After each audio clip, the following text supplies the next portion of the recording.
everyone, welcome to Raja Ye Study Group. Today is Wednesday. I am Drishti and as you all know आज हम cover करेंगे आपके economic survey chapter 5 से related 5 MCQs जो आपके काफ़ी इंपॉर्टेंट है from the point of view of your HAS examination which is going to be held on 16th of October.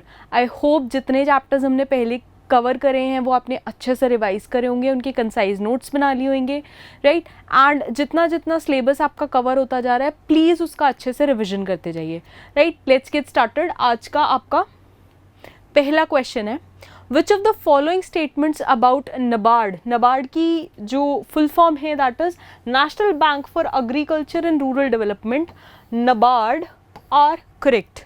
ठीक है, आपके पास 3 स्टेटमेंट्स दी हुई हैं. पहला है it is a statutory body. Statutory body है ये which is established under the National Bank for Agriculture and Rural Development Act 1981. ठीक है, तो क्या ये स्टेटमेंट आपका करेक्ट है?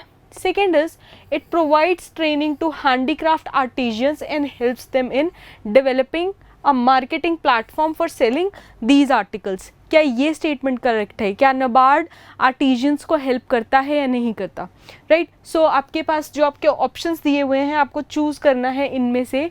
सो या तो आपका स्टेटमेंट 1 करेक्ट है, बी ऑप्शन है 2 ओनली, सी ऑप्शन है both 1 and 2 and option D है आपका neither 1 nor 2.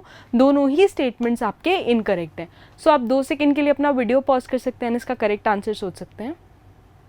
And your correct answer is, statement देख लीजिए एक बार. Your correct answer is both 1 and 2. So NABARD जो है that is National Bank for Agriculture and Rural Development, ये आपका इकोनॉमिक सर्वे में क्यों था? Because it has been providing development of rural infrastructure.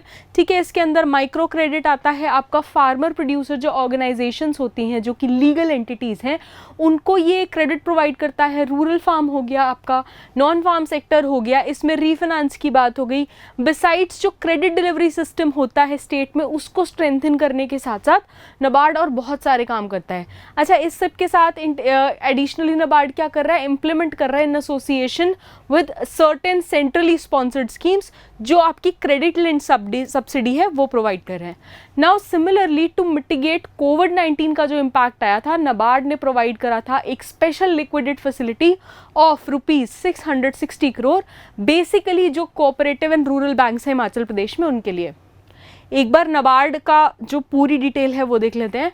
NABARD जो मेन फोकस है that is primarily on rural sector of country. ठीक है, एपेक्स बॉडी इंस्टीट्यूशन है which provides finance for agricultural and Rural development. इसका जो हेडक्वार्टर है that is located in Mumbai which is the finance capital of India. Now basically इसकी responsibility है, it is responsible for development of small industries, cottage industries and any other such village और rural जो आपके projects होते हैं वो. स्टैट्यूटोरी body है जो नबार्ड एक्ट है 1981 का, उसके अंडर ये इस्टेब्लिश हुआ. 1982 में ये एग्जिस्टेंस में आ गई. फंक्शंस देखें आप नबार्ड के तो क्या क्या हैं. नबार्ड का है it aims at building empowered and financially inclusive rural India. Basically goal oriented departments जो होंगे उसके अंदर आएगा. एंड इसके अंदर what they provide refinance support for building rural infrastructure. इसके बाद क्रेडिट लिंक सब्सिडी और क्रेडिट लिंक प्लान्स को ये इम्प्लीमेंट करते हैं. ये सुपरवाइज करते हैं आपके cooperative and regional rural banks को, RRBs बोलते हैं जिसमें. एंड उनका जो CBS होता है, कोर बैंकिंग सोल्यूशन जो होता है, उसका इंटीग्रेशन में ये हेल्प करते हैं. ऑल्सो जो यूनियन गवर्नमेंट की डेवलपमेंट स्कीम्स हैं अंडर अलग अलग प्रोजेक्ट्स में उसमें ये हेल्प करते हैं. इसके साथ साथ they also do provide training to artisans for handicrafts and marketing them and selling them at a bigger level. Now NABARD की वेरियस नेशनल और इंटरनेशनल पार्टनरशिप्स भी हैं which include leading global organization जिसमें आते हैं आपके World Bank affiliated institutions. And similarly they have been working जो आपकी ग्राउंड ब्रेकिंग टेक्नोलॉजीज़ हैं, जो ग्राउंड ब्रेकिंग प्लान्स हैं उसके अंदर. एंड बहुत सारी उनकी काफ़ी सारी अचीवमेंट्स हैं जो नोटवर्दी हैं, राइट. सो नबार्ड आपका एग्ज़ाम पॉइंट ऑफ व्यू से बहुत इंपॉर्टेंट है, GS के पॉइंट ऑफ व्यू से भी, एंड हिमाचल में क्यों न्यूज़ में रहा है उस पॉइंट ऑफ व्यू से भी. तो इसको अच्छे से एक बार कवर कर लीजिएगा, ठीक है. नाउ अब हम आते हैं आज के सेकेंड क्वेश्चन पे. Your second question is regarding the Rural Infrastructure Development Fund RIDF. Now RIDF की आप बात करो तो it was set up by Government of India. पहला statement है it was set up by Government of India in 1995-1996 for financing ongoing जो rural infrastructure projects हैं वो, ठीक है. ये second statement is main objective जो है is to provide state governments and जो state owned entities हैं to them for rural infrastructure projects.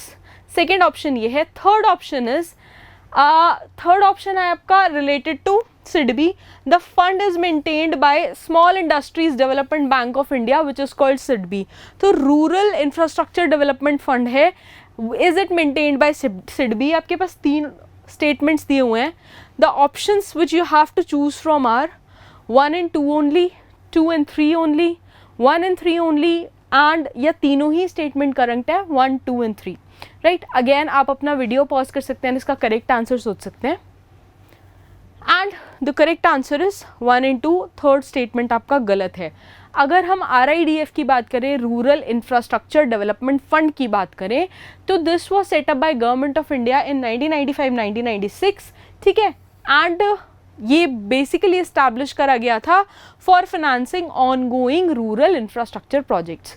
इसको मेंटेन करता है नबार्ड, ना कि सिडबी. ठीक है. तो ये नोटवर्दी है यहाँ पे. भले ही डेवलपमेंट के लिए है, भले ही इंफ्रास्ट्रक्चर प्रोजेक्ट्स के लिए है, बट इसको मेंटेन करता है आपका नबार्ड. सिडबी इसको मेंटेन नहीं करता. ठीक है. नाउ जो रूरल इंफ्रास्ट्रक्चर प्रोजेक्ट्स हैं उनके लिए ये स्मॉल क्रेडिट आपको सप्लाई करता है.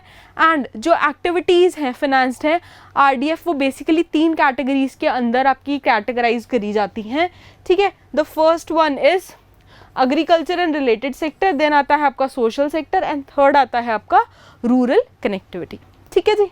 अब आते हैं अपने थर्ड क्वेश्चन पे. ये third question for today is वादी मॉडल प्रोजेक्ट्स जो हैं they basically revolve around which of the following sectors. ना वादी मॉडल जब हमने इकोनॉमिक सर्वे का चैप्टर 5 करा था, मैंने वहाँ पे बहुत अच्छे से एक्सप्लेन करा था वादी होता क्या है. आई होप आपको क्लियर है. This is an acronym for a particular type of projects. अगर आपने कवर नहीं करा है, this is a good way to learn कि क्या है. ठीक है. Now option A is agriculture. अच्छा, पहले आपको ये पता होना चाहिए what these cultures actually mean.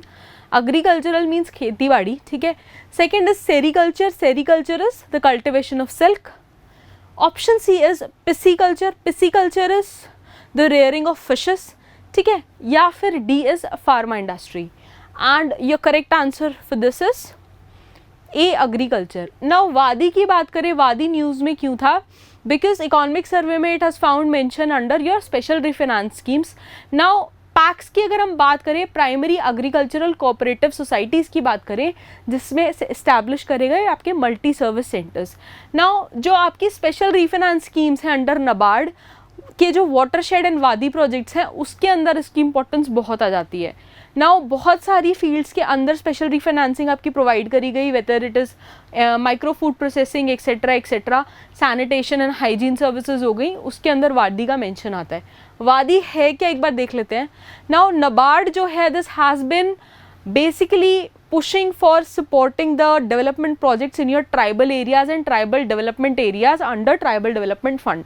ठीक है. वादी project जो है, this is one such tribal project basically for the upliftment of tribal people which comes under NABARD. Now main feature जो है वादी मॉडल का, that is economic upliftment of the farmers. ठीक है. फार्मर्स की बात आ गई तो it is agriculture. Now this इसका बेसिक इंटेंशन जो है, that is the upliftment of farmers through sustainable development रहेगी हमारी, सस्टेनेबल एग्रीकल्चर रहेगा, सोशल एम्पावरमेंट होगी, इसके अंदर हम क्वालिटी ऑफ लाइफ इंप्रूव करेंगे, विमेन एम्पावरमेंट की बात करेंगे. Also we are going to see that they come at par with the dominated areas of country. इसके अंदर जो ब्रॉड इंटरवेंशंस आती हैं, these are in the areas of land use planning, soil and water harvesting. Basically जो आपकी farming measures हैं based on agro industries, उसको हम इम्प्रूव करेंगे. देयरफॉर अगर हम वादी की बात करें, it not only strengthens agrarian livelihoods but also जो ट्राइबल हाउस होल्ड्स है उनका भी बहुत ज़्यादा ये न्यूट्रिशन लेवल पे, सिक्योरिटी लेवल पे पूरा इसको फोकस करता है. वादी बेसिकली आप देखो तो इन गुजराती इट मीन्स ऑर्चर्ड. ठीक है. वादी का मतलब आता है ऑर्चर्ड. नाउ वादी के अंदर करते क्या है, बेसिकली एक प्लॉट लिया जाता है विच कवर्स 1 acre पर beneficiary who must be a marginal farmer. बड़ा फार्मर नहीं होना चाहिए, ठीक है। बड़े फार्मर की डेफिनेशन क्या है, 5 एकड़ से ज़्यादा ज़मीन नहीं होनी चाहिए, मिनिमम 1 होनी चाहिए। नाउ 2 और मोर क्रॉप स्ट्रेटेजिकली उसके लिए सिलेक्ट करी जाएंगी फॉर इंटरक्रॉपिंग। इंटरक्रॉपिंग क्या होता है आपको पता होना चाहिए, बेसिक डेफिनेशन है, ठीक है। नाउ वादी मॉडल बेसिकली आपका वर्क करेगा टू मिनिमाइज आपके climate risk and marketing strategies.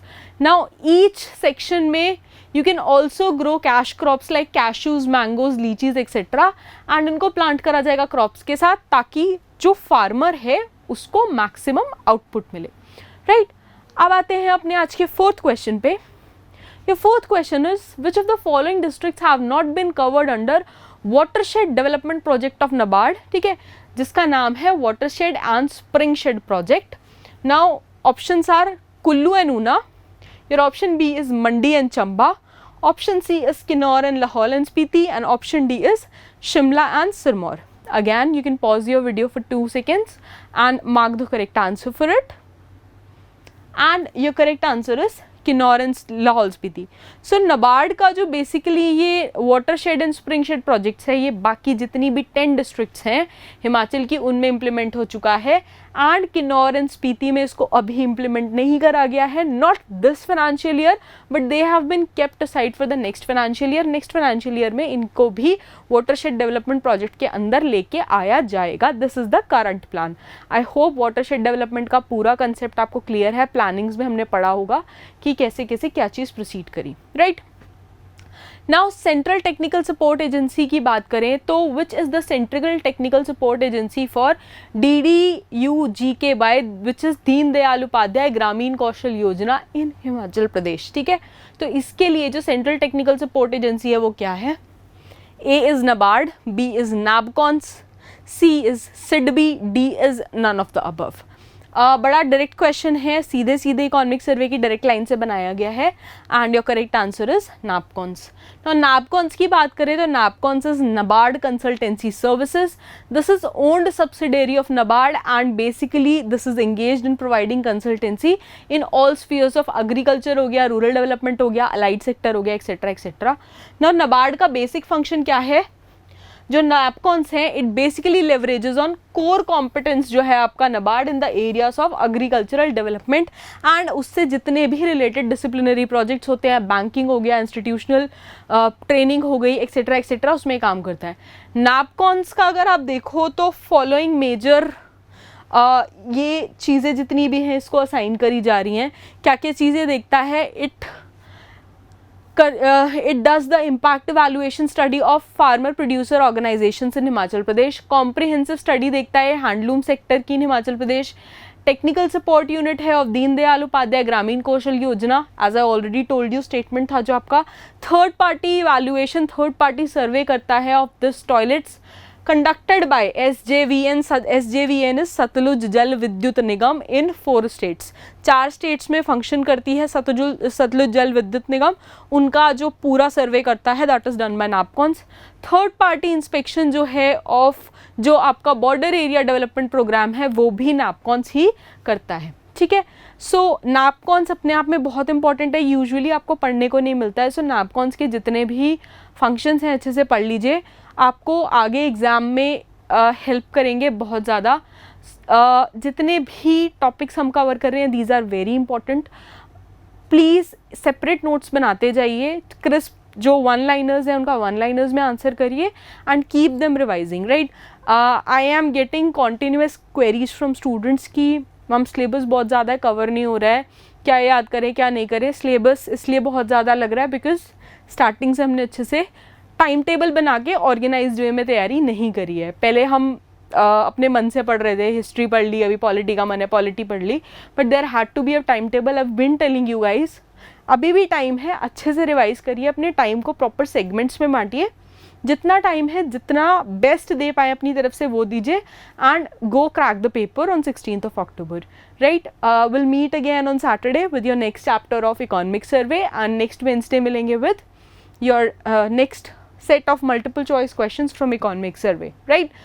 तब तक stay tuned and keep learning, keep watching. Thank you so much. Bye bye.